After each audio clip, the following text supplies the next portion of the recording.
왜냐면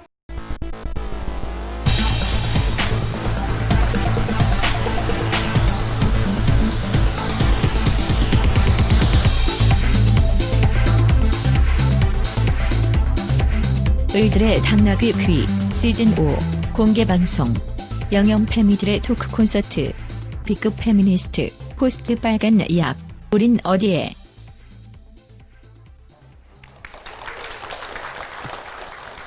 드디어 기다리시던 책 선물이 나가는 그 시간, 예, 빨간 약 시간 왔는데요. 내 인생의 빨간 약 이야기를 좀 이제 플로어로 마이크 돌려가지고 들어보고 싶은데요. 네, 내가 먼저 시작해야 되겠다. 예, 책 뭐로 원하시나요? 네. 이미 손 들어주신 게 너무 고마워가지고요. 네.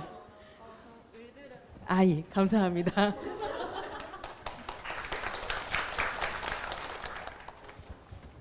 저는 성범죄 사건 소송 승리라고 썼습니다. 그게 제 인생의 빨간 약인데요. 최근에 이제 승소 결과를 받았어요. 그래서 정말로 진짜 너무 어려운 싸움이어서 제가 예상을 못했었는데 집행유예 없이 징역이 나왔습니다. 저도 직장에서 일을 하다가 있었던 일이고 강간 미수 사건이었어요. 그래서 지금 싸운 지는 한 1년이 넘었는데 상대방이 의사예요, 직업이. 그러다 보니까 변호사도 우리나라 최고의 변호사를 선임했더라고요. 그 성범죄자들 사이에 김앤장이 있다면 그런 유명인들이 가는 최고 변호사들을 선임하고 저는 국선 변호인이랑 뭐 법률 구조 지원을 통해서 그렇게 싸웠고요. 심지어는 그 증인 신문을 할 때 나가 보니까 저 말고 한 명의 증인이 더 있었는데 돈으로 매수를 했더라고요. 그래서 완전히 100% 다른 증언을 술술 하는 것도 제가 목격을 해야 했습니다. 그래서 정말 이길 수 있을지를 몰랐고요. 수사 과정에서도 너무 어려움이 많았어요. 경찰이 저를 수사를 할 때 여자 경찰분이 왔는데 피해 당시의 상황을 발생한 그 사건 장소에 가서 재연을 하라고 하더라고요. 그래서 그거를 비디오로 녹화를 해서 법정에서 증거물로 쓰겠다. 그래서 제가 그게 너무 힘들 것 같다. 그 사건 제가 당한 피해를 어떻게 제가 연기를 해서 재연을 하냐, 그것도 똑같은 장소에서. 그랬더니 너 그렇게 안 하면 질 거다, 너 그렇게 안 하면 검사가 네 말 안 믿어줄 거다, 이런 식으로 저를 굉장히 협박을 많이 해서 너무 힘들었어요. 근데 어쨌든 결국에 이제 승리를 했고 그렇게 한 지금 몇 주가 지났습니다. 근데 이 새끼가 의사로 살다가 편하게 살다가 깜빵 맛을 보니까 참기가 힘들었나 봐요. 최근에 바로 어제 합의를 좀 했으면 좋겠다, 이제 그런 연락이 왔습니다. 그래서 변호사님이 금전적 보상을 그래도 받을 수 있으니까 한번 고려해보라고 하시더라고요. 근데 그래서 내 인생의 빨간 약을 통해서 제가 좀 하고 싶은 말이 두 가지가 있는데, 첫 번째는 제가 그 소송을 하면서 계속 그 탄원서에 썼던 말이 이거예요. 저는 가해자한테 그 어떤 금전적 보상도 요구하지 않았고 그렇기 때문에 나는 꽃뱀이 아니고 내 진심을 믿어달라, 이런 말을 되게 많이 썼어요, 탄원서에. 그렇게 해야만 내가 진정한 피해자가 되는 것 같다고 생각을 했고 그렇게 해야만 믿어줄 거라고 생각을 했거든요. 근데 이제 와서 합의를 요청하는 거를 제가 가만히 고려를 해보니까 돈을 요구하는 게 너무 당연한 것 같다고 느껴지더라고요. 왜냐하면 저는 그 사건 때문에 PTSD 진단을 받고 지금은 약물 치료랑 그 심리 상담 치료를 함께 병행을 하고 있는데요. 그러다 보니까 직장을 다닐 수가 없게 됐어요. 그래서 수입이 없어지고 직장도 그만두게 되고 그렇게 시간이 계속 흘러가다 보니까 당연히 경제적으로 어려워지게 되더라고요. 그래서 아니, 나를 이렇게 만든 놈이 그럼 당연히 그 경제적 보상을 당연히 해야 되는 게 맞지 않나. 그래서 우리나라는 여성분들이 많은 피해자가, 내가 진정한 피해자라면 어떠한 금전적 요구도 하지 않고 진실만을 요구하고 정의만을 요구해야만 피해자라고 생각하는 분들이 되게 많을 것 같아요. 그리고 사회가 많이 그렇게 보고 있고, 그래서 포스트 빨간약으로서는 피해자분들이 금전적인 보상과 요구도 당연히 할 수 있어야 된다고 저는 그런 말씀을 좀 나누고 싶어서 나왔고요. 그리고 한 가지만 더 말씀을 드리고 싶은 게 있는데, 제가 이번 사건을 겪으면서 배운 게 뭐냐면, 의사들은 그 어떤 성범죄를 저지르고 성폭력을 저질러도 의사 활동이 계속 할 수가 있습니다. 의료법이 그렇게 돼서 의사를 활동하는데 아무런 제지가 되지 않아요. 그래서 그것이 일단 우리 문제점으로서 포스트 빨간약에는 많이 변화가 있었으면 좋겠다고 생각을 하고요. 그리고 판결문에서도 그 사람이 징역을 받을 정도로 나왔음에도 불구하고 취업 제한이 걸리지 않았어요. 왜냐하면 사회적 지위가 높은 사람이고 엘리트이기 때문에 취업 제한을 할 만큼 위험한 사람이 아니다 라고 판결문에 써 있더라고요. 그래서 그런 것들이 의료법을 바꾸는데 정말 많이 걸림돌이 되는 것 같고, 그래서 그런 의료법에 대한 문제도 여러분과 함께 나누고 싶어서 용기를 내서 말을 하게 됐습니다. 네, 얘기 나눠주셔서 감사합니다. 뭐 혹시 빨간약 얘기하고 싶으신 분도 괜찮으시고, 지금 들은 이야기 뭐 덧붙이고 싶은 이야기나 있으시면 네, 자유롭게. 네, 의료법에 관심을 가지는 것으로 우리는 이제 네, 또 빨간약. 네, 책 뭐 드릴까요?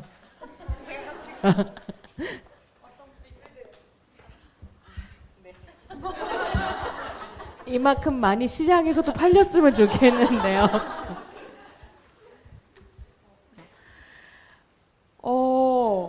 지영님의 기분을 알 것 같아요. 정말 많으시네요. 이렇게 해야 되겠네요. 저는 저 빨간 약은 복학과 현대문화 이론 저희 그 수업 이름이거든요. 저희 학교 수업 이름인데 사실 빨간 약 얘기도 하고, 사실 제가 제 얘기를 좀 들어줬으면 하는 사람들이 있으면 좋겠다고 생각을 해서 이렇게 덥석 손을 들게 되었고요. 복학이랑 현대문화 이론이라는 걸 쓴 거는 사실 그 전부터도 뭐 사건들은 많았어요. 뭐 잠재적 범죄자, 뭐 유리천장, 뭐 맨스플레인 이런 걸로 남친이랑 싸워서 헤어져 봤고, 뭐 물론 성희롱도 당해봤고 성폭력도 당해봤고 많은 일들이 있었는데, 그래도 이걸로 한 거는 페미니스트라는 게 단지 여성에 대한 얘기만이 아니고 사회적 불평등을 당하는 사람들, 뭐 장애를 가진 사람들, 이런 되게 총체적인 범주로 봤을 때 그런 걸 이제 페미니스트라고 생각하게 된, 그런 걸 페미니즘이라고 생각하게 된 수업이 이 수업이었는데, 사실 저도 B급 페미니스트인 게 어디를 가서 정말 혐오 발언을 많이 들어요. 같이 저도 아르바이트를 하고 있는데, 아르바이트에서 같이 분명히 일하는 장애인 이제 동료도 있는데 너무나 그 사람을 나쁘게 대우하는 걸 많이 보고 대놓고 혐오 발언을 하는 걸 보는데도 저는 거기서 말을 못하는 거예요. 저는 그걸 보고 있으면 정말 자기 분열이 일어나거든요. 나는 저게 하면 안 되는 거라는 걸 아는데 말을 못하고 보고만 있으니까 일하면서 자기 분열 오고, 뭐 그냥 같이 일하는 동료의 아내분이 이제 이주 여성 분이신데, 한번 이제 같이 술자리를 갔다가 아내분이 오셔서 이제 같이 있는 걸 잠깐 봤는데, 딱 봐도 부당하게 대하는 게 보이는데도 친한 동료니까 뭐라고 말을 못하는 자신을 보면서 또 자기 분열이 오고, 그러니까 약간 자기 분열 속에 이렇게 잠겨 있는 기분이에요. 그냥 항상 이렇게 자기 분열 속에 잠겨 있는 기분인데, 그런 게 이제 이런 건 좀 약간 외적인 압력인 부분이잖아요. 근데 저는 내적인 압력도 되게 강한 게, 저는 원래 그냥 인문계에서 그냥 평범하게 공부를 하다가 어느 순간 갑자기 그냥 예술 학교가 가고 싶어서 그냥 살을 쫙 빼고 무용과 이론과를 들어갔어요. 근데 이제 제가 원래보다 지금은 좀 쪄가지고 한 10kg인데 20kg를 빼고 그렇게 학교를 들어가서 이렇게 이제 대학에 들어가면 아무래도 입시를 했을 때보다 살이 찌거든요. 근데 그거 쪄가는 제 모습을 보면서 아까 안정님 말씀에도 엄청 공감을 많이 했는데 미치겠는 거예요. 이렇게 그러니까 20kg를 뺀 제가 있잖아요. 뺀 제가 있는데 다시 쪄가는 걸 보면서 정말 너무 미칠 것 같고, 그러다 보니까 처음에는 거식증이 왔어요. 처음에는 거식증이 왔는데 어느 순간 먹고 토하는 폭식증이 온 거예요. 근데 그 말을 누구한테도 못 하겠더라고요. 사실 먹고 토하는 게 계속되면 지출도 엄청나거든요. 지출이 진짜 엄청나요. 그러니까 제가 버는 돈을 다 그런 거에 쓰는 거예요. 근데 이거를 엄마 아빠한테는 당연히 말씀을 못 드리죠. 심지어 저희 어머니는 아직도 저한테 그러세요. 너 살쪘니? 라고 아직도 저한테 그러세요. 제 주변 사람들도 괜찮다고 하면서도 아닌 게 뭔가 몸으로 느껴지는 거예요. 그 상황에서 저는 진짜 나는 폭식증이 있고 정말 매일 먹고 매일 토하거든요. 그래서 목이 너무 아프고 위가 너무 아프고 정말 너무 힘든데 누구한테도 말을 못 하겠고, 이제는 진짜 괜찮다는 말도 괜찮다고 들리지가 않아요. 제가 거울을 볼 때마다 너무 힘들고, 그러니까 어떻게 해야 될지를 모르겠는 거예요.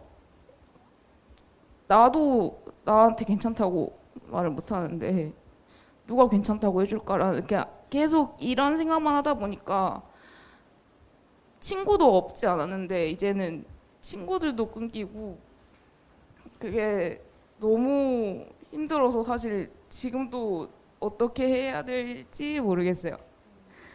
그래서 근데 여기 계신 분들께서는 많은 얘기를 잘 들어주시는 분들이시라고 생각해서 저도 힘들다고 누군가한테 말하고 싶은데 여기서 이렇게 말씀드리게 됐어요.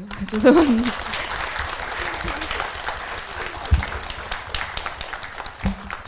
예, 용기 내서 이야기 나눠주셔서 정말로 감사드립니다. 정말로 사실은 그 이야기가 얼마나 하기 힘든 이야기인지 저도 잘 알고 많은 이해해 주시는 분들 많으실 것 같아요. 네, 혹시 지금 들으면서 너무 놀랐는데 최근에 제가 이제 알게 된 계기가 좀 웃기긴 한데, 이제 남친이 군대를 가서 검신 톡방에서 만난 친구가 있는데 이제 그 친구도 이제 공신 톡방 공부의 신 톡방 비밀이에요.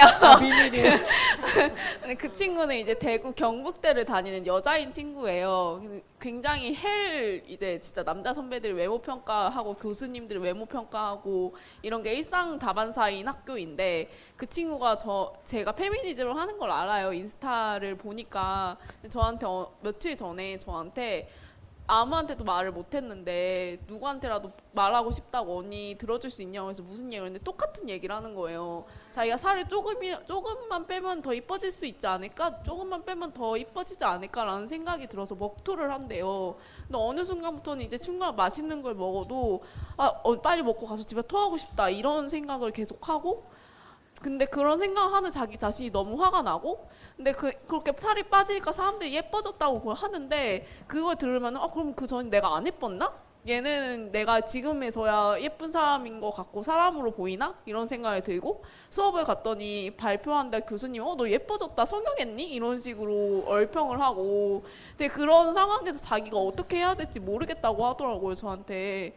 저는 이제 뭐 그런 얘기 들으면은 뭐 사실 해줄 수 있는 얘기가 많지는 않잖아요. 아니다 너는 너 자체로 소중한 사람이다. 살 빼는 게 너무 저는 이제 정신과 상담을 권유했어요. 어쨌든 거식증은 병이니까 치유했으면 좋겠다. 치료하면서 너가 어떤 사람인지를 좀 알아가는 시간이 있었으면 좋겠다라고 얘기를 해줬거든요.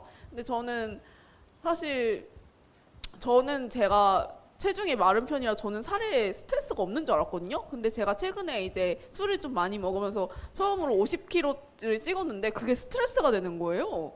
좀 말이 안 되잖아요. 정상 체중이 된 건데 앞자리 숫자가 바뀌었다고 스트레스를 받는다니 이게 진짜 여성들한테 가해지는 진짜 일상적인 압박이구나라는 생각도 들고 근데 이런 것들이 진짜 하나씩 진짜 옆에 있는 여자인 친구한테라도 편하게 얘기할 수 있는 세상이 진짜 왔으면 좋겠다. 얘는 어떻게 얼마나 얘기할 사람이 없었으면 서울에 있는 얼굴도 본 적 없고 톡으로만 얘기하는 나한테 얘기했을까라는 생각도 들고 참 들으면서 그 친구가 생각나서 너무 마음이 아파갖고 너무 힘들어하지 않으셨으면 좋겠어요 정말로.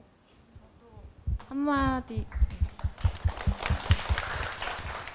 저도 제 동생이 무용을 하는 동생이 있어요. 4살 터울인데 제 동생도 현대무용을 한국에서 입시를 할 때 하루에 바나나 하나랑 우유 하나 먹는 게 끝이었거든요. 근데 이제 교수들은 뽑는 교수들은 이 아이의 몸매를 먼저 제일 많이 본다고 제 동생이 그렇게 하는 거 보면서 저는 그때 너무 마음이 아프고 얘가 그냥 대학 안 가도 좋으니까 관뒀으면 좋겠다라고 생각을 하고 막 그런 생각 그 동생이 너무 막 스트레스 받는 게 옆에서 바로 보이니까 그렇게 생활을 하다가 얘가 너무 스트레스를 받고 입시에 실패를 했어요. 근데 이제 그러고 나서 이제 독일로 그냥 한국에서는 이런 외모지상주의는 한국에서는 못 살겠다 하고 그냥 독일에 가서 내가 좋아하는 무용 인정받으면서 하겠다 해서 독일로 갔는데 독일에 이제 입학을 했어요. 근데 제가 물어봤더니 거기 독일에서는 같은 무용을 하는 학생들 교수들이어도 전혀 외모에 대한 평가를 안 한다는 거예요. 같은 무용을 하는 전공자들인데도. 그리고 뭐 무대에서 그냥 뭐 어떻게 하든 이 사람의 실력만을 먼저 평가를 하지 외모 가지고 왈가왈부하지 않는데요. 그래서 자기가 되게 자신을 사랑하게 됐다고 이렇게 얘기를 하더라고요. 더 이상 막 예전처럼 바나나 하나 먹고는 못 살겠고 그냥 먹고 싶은 거 다 먹고 그렇게 산다고 하는 거 얘기 듣고서도 참 정말 다행이다 싶은데 정말 우리나라에 아직도 그런 많은 관행들이 많이 있잖아요. 특히 무용하는 학생들이나 아니면 뭐 일반 여성들한테도. 그래서 저희 이제 우리의 관습도 그런 그 사람의 외모를 평가하지 않는 그런 문화가 되었으면 좋겠습니다. 네. 저도 조금 드리고 싶은 말씀이 있는데 사실 저 말씀드렸다시피 저는 거울 볼 때마다 제가 싫거든요. 뚱뚱한 것도 싫고 못생긴 것도 싫고 그런데 동시에 하는 생각이 있어요. 그럼에도 불구하고 난 대단하다. 난 살아있고 버티고 있고 내가 이렇게 숨 쉬는 것만으로도 나는 할 만큼 다 한 거다라는 생각을 하거든요. 그리고 또 이제 친구가 없어지는 것 같다라고 말씀하신 거에 저도 공감을 했는데 저도 어렸을 때부터 몇십 년 동안 만나오던 친구들 중에 지금은 보지 않는 친구들이 꽤 많아요. 그래서 아까 대기실에서도 나 이제 페미인 거 말하고 나서 친구들이 다 떨어져 나왔고 남은 친구가 거의 없다라고 얘기했더니 네, 솔키가 그러더라고요. 여기 있는 사람들이 다 우리 친구라고. 너는 친구가 없어진 게 아니라 바뀐 거라고. 네, 그래서 사실 근데 그 말이 막 그렇게 막 와닿지.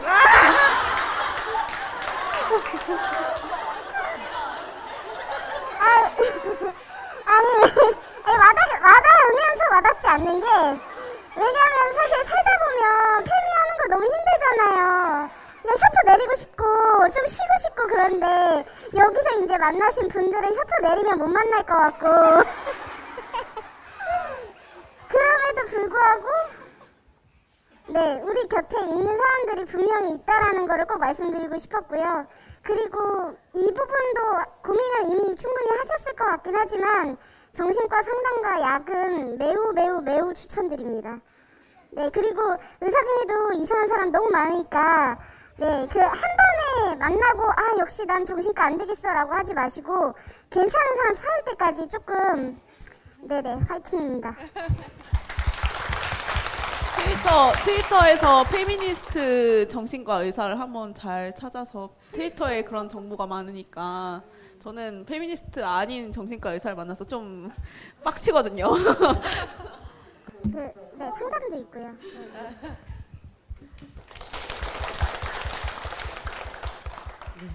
저희가 그러네요. 굉장히 실용적인 팁까지 싹 마련이 되어 있습니다.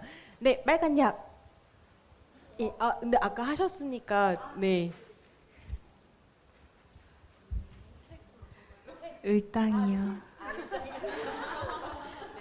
이번에 책 한 권씩 받아가신 분들은 2권씩 팔아주시는 것으로. 맞습니다. 저는 빨간 약을 그 책 맨박스라는 책으로 했는데요. 저는 공대를 나와가지고 공대 대학원도 다니고 그 남초의 그 연구원 직장 생활을 좀 오래 하고 뭐 이렇게 경력을 갖고 있었고, 근데 그런 남초 직장 생활에서 좀 병을 얻어가지고 퇴사한 후에 이제 제가 안산 살아요. 그래서 안산에서 살면서 세월호 활동하다가 이제 친구들이 너는 페미니즘을 공부해야 된다. 이걸 계속 미루면 안 된다. 이렇게 해서 좋은 친구들도 있었네요. 페미니즘 책 모임에 갔는데 그날따라 맨박스라는 책을 본 거예요. 근데 저는 그 책을 보고 가면서 너무 공감이 많이 된 거예요. 근데 그거 보고 공감이 많이 갔다 그랬더니 거기 페미니즘 책 모임 하는 친구들이 저를 그 책이 공감이 간다고요? 이러면서 막 좀 놀랐었어요. 그게 굉장히 남성의 시선에서 쓴 책이어가지고 이미 페미니즘 공부 많이 한 친구들은 이 책 너무 빠았다 뭐 이렇게 좀 생각을 하는 책이었기 때문인 것 같은데, 근데 뭔가 그런 과정을 거쳐서 지금은 엄청 뭔가 좀 심각한 페미가 된 것 같긴 한데 이제 문제는 제가 그 과정에서 이제 연애도 할 수가 없게 됐고, 일단 제가 이성애자로서 살아가는데 너무너무 지장이 많아가지고 좀 고민이 많고, 그리고 제가 소셜벤처 같은 걸 하고 있는데 그러니까 같이 하는 사람이나 뭐 파트너나 직원이나 다 남성이 아니었으면 좋겠고, 그거를 너무 이제 이렇게 심해지다 이런 게 남성 혐오가 되는 건가 보다 싶어서 지금 쉐어하우스에 들어갔어요. 남자 12명, 여자 12명 같이 사는 집인데, 거기서도 이제 좀 희망을 가지고서 사람 대 사람으로 어떻게 남자를 좀 보고자 연습을 했는데 이게 잘 안 되는 거예요. 애들은 너무 빠았고 그 공동체적으로 뭔가 해결하거나 여자들의 입장을 이해하려고 하진 않고 이미 성희롱 사건은 계속 발생하는데 문제 제기는 혼자서만 계속하고 있고, 여성들도 뭐 대부분 페미가 아닌 이상이야 저의 뒤에 숨는다고 해야 되나? 좀 이런 식으로 묻어가려고 하고 저를 또 여성들이 탓하기도 하고 이러면서 입지가 계속 좁아지면서 좀 힘든데, 남자들과 어떻게 다들 살아가시는지 좀 듣고 싶어요. 이제 앞으로 남자들과 어떻게 살아야 되는지 알고 싶습니다. 어떻게 생각하시나요?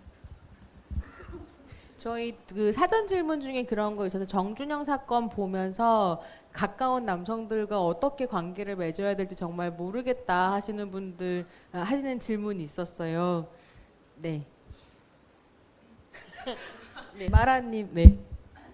저는 쌍도 출신. 네. 대구는 아니지만 그 밑에 있는 대도시에서 중고등학교를 보냈습니다. 근데 그때 학교를 다녔을 때 저는 다 남녀 합반이었거든요. 그래서 되게 그 남자애들의 무리 습성이라던가 아니면 얘네들이 가지고 있는 기본 습성? 이런 것들을 되게 빨리 파악을 했는데, 이제 그러다 보니까 얘네가 이제 새 학기가 시작되면 항상 그런 걸 목격하게 되는 거예요. 진짜 남자들끼리 모르는 사이인데 다 같이 이제 교실 뒤에 우르르 몰려오면서 누가 제일 예뻐? 이렇게 하면서 다 같이 이제 연대의식을 하면서 이제 그러면서 친해지는 거예요. 근데 그런 거를 너무 빨리 목격하게 되고, 아니면 이제 어쩌다가 그런 정준영 사건과 비슷하게 이제 제가 재수를 했는데 그 재수에 있던 재수 반 자체가 여성이 10명 정도 있고 남자가 한 20명에서 30명까지 되는 그런 단독방이 있었어요.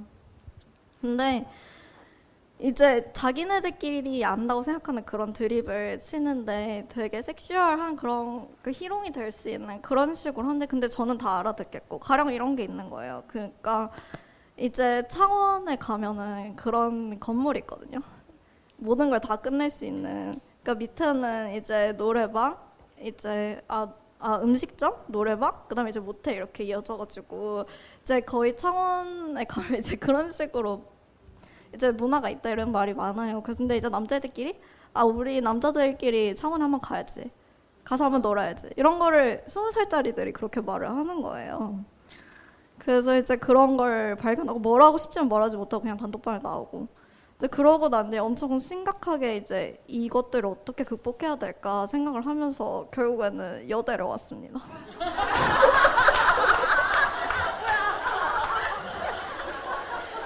저는 그렇게 생각해요. 만약에 그거를 극복하기가 힘들다면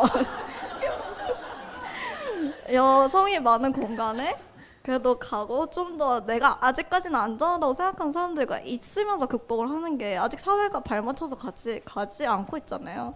근데 그런 상황에서 내가 이렇게 중립추를 잡아가지고 그래도 남성을 그러니까 혐오하라는 소리는 아니지만 그래도 이렇게 균형을 맞춰야지 이런 압박감을 갖고 있는 게 아닌가? 근데 저는 그런 선택을 하고 나서 그래도 마음에 이렇게 안정적인 그런 울타리가 생겼거든요.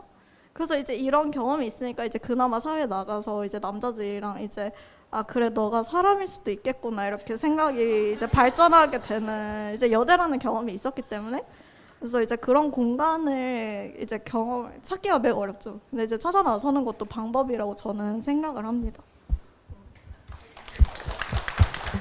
네.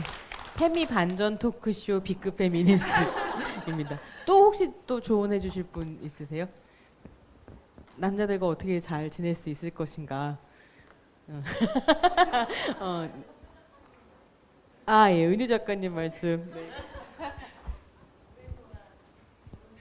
아직 남편과 살고 있습니다. 아들도 키웁니다.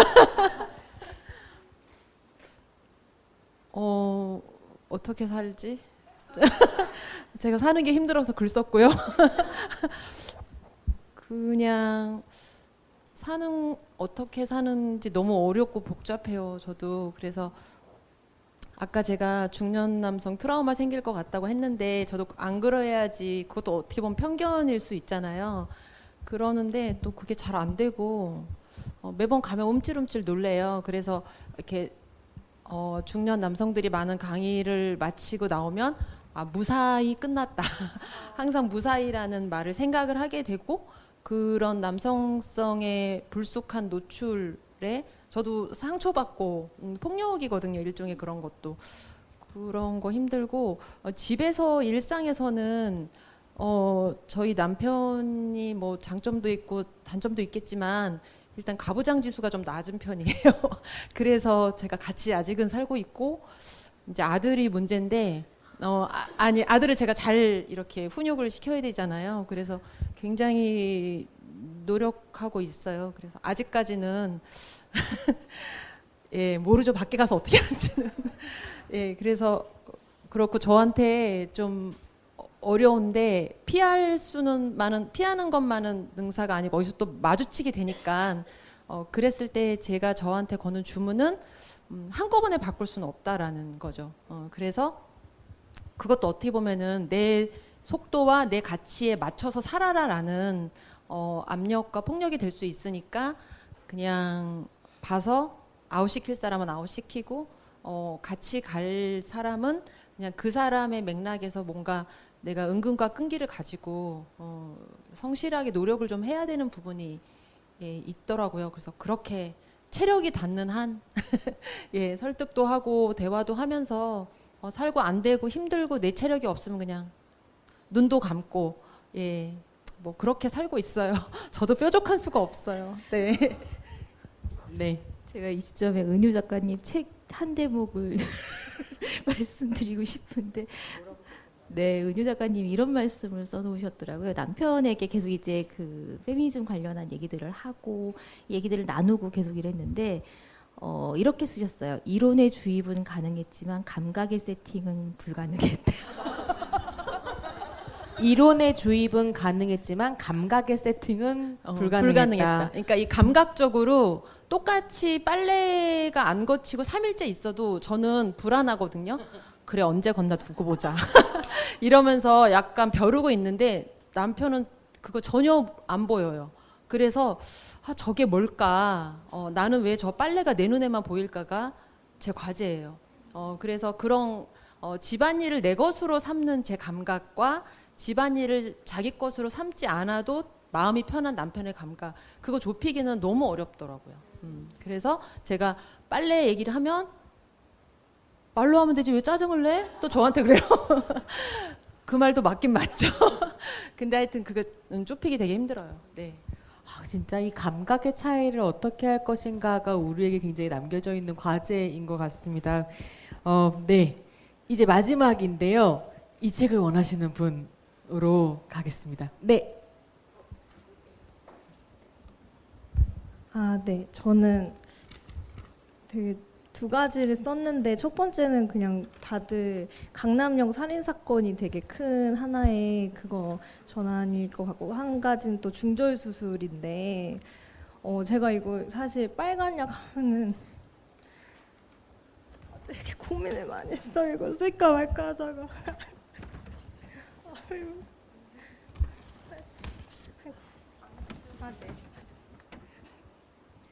그러니까 이거를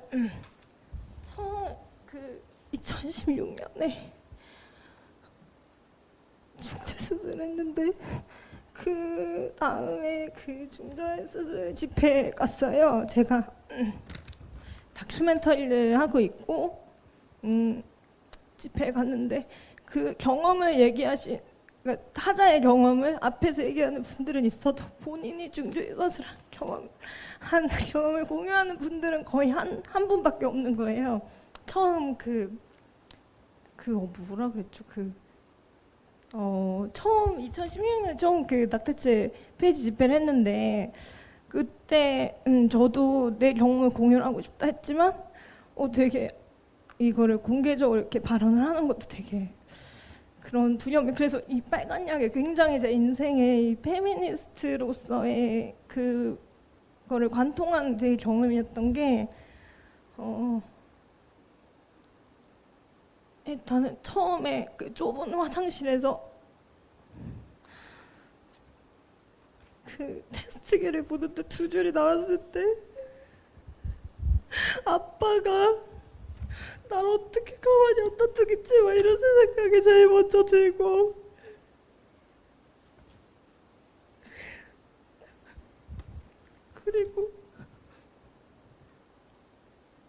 그리고 나서 이제 병원에 가는데 제가 되게 죄인이 된 것 같은 느낌? 그 애인이랑 갔는데 죄인이 됐고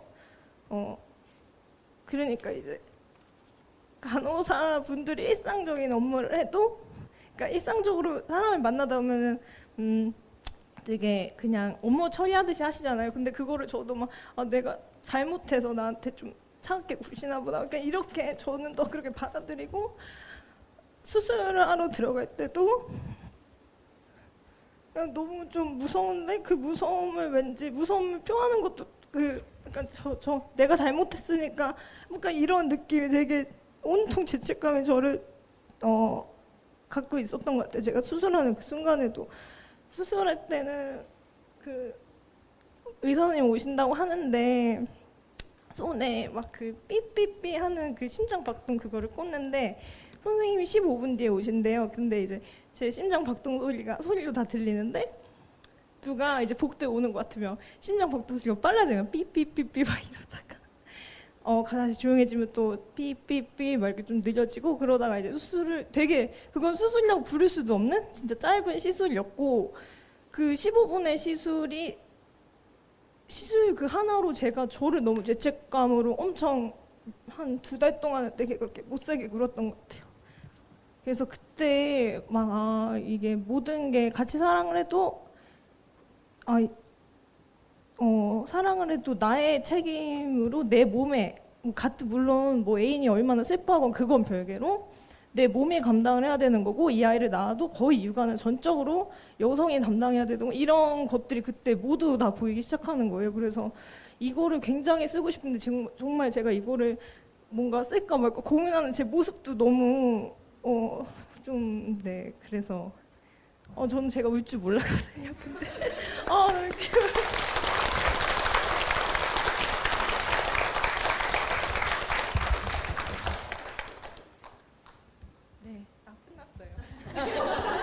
네, 이야기 나눠주신 분께 다시 한번 박수 부탁드립니다.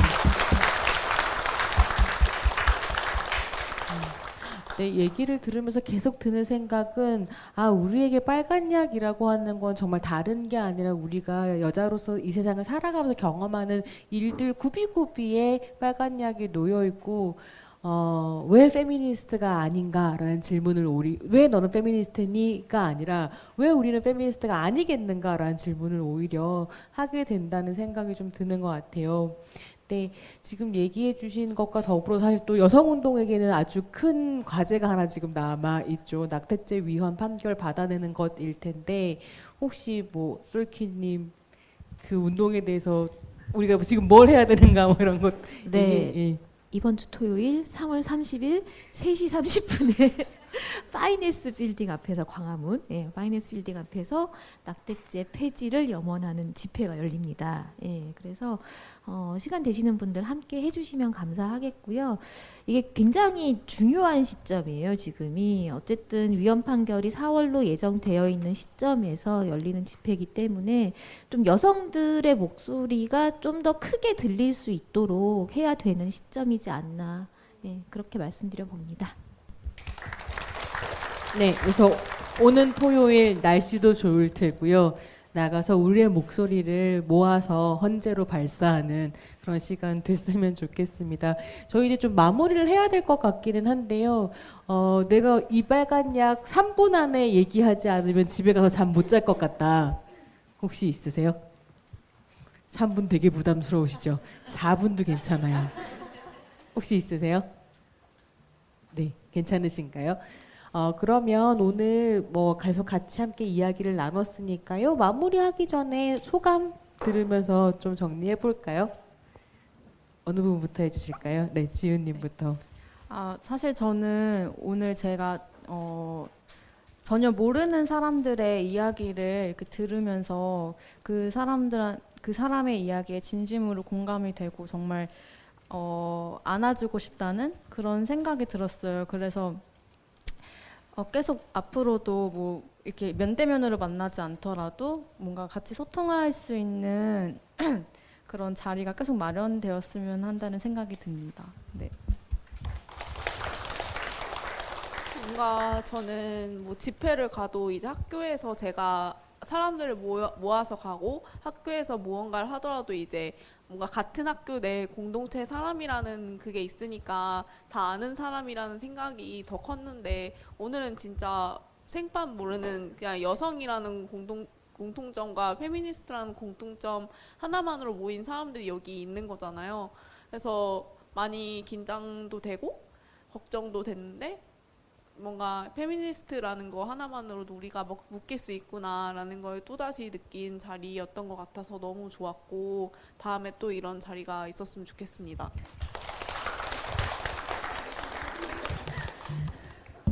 저는 사실 이 행사를 처음 기획했을 때 초점을 이렇게 빨간 약 이렇게 쓰고 이제 청중들과 이렇게 대화를 나누는 것을 초점을 두는 행사였어요. 처음부터. 근데 이제 저는 그런 생각을 했죠. 내 얘기를 할 수는 있지만 이렇게 와서 되게 모르는 사람들과 이렇게 낯선 공간에서 자발적으로 얘기를 많이 해주실까 그렇게 고민하고 염려하는 게 있었는데 되게 너무 이렇게 편하게 마음을 오픈해 주신 것 같아서 오히려 감사하다는 말씀을 드리고 싶고 되게 재밌는 시간이었습니다. 감사합니다.